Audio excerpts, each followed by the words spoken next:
Many people feel safe with their fear in isolation, but it's the breaking of that fear that moves people forward. In our environment in Reclink Australia, people disappear and they go into isolation. That fear has become very strong to the point where they can't mix, can't return calls, can't be part of events, and they're out of life. They're out of life for that period. One of our participants said if he didn't get out of the house after 3 months, he'd had a breakdown. He knew that he would not move forward.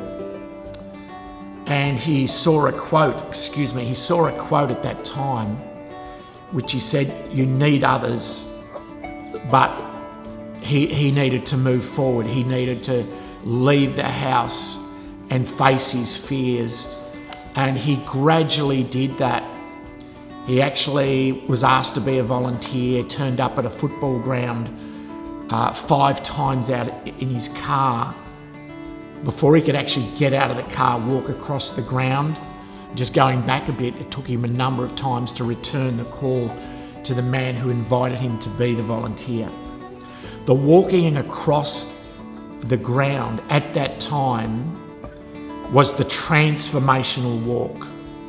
It did take steps, it did take a process, but he'd been a coach. He found himself helping others, supporting others, seeing that people had worse situations than him, that he had a family, that he had a wife, he had brothers who support him, and he had friends.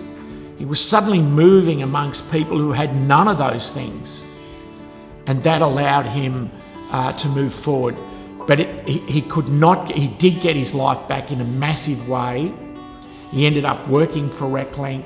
He ended up being an outstanding worker and very empathetic and a great contribution to other people, all through the breaking of isolation, of taking that first step.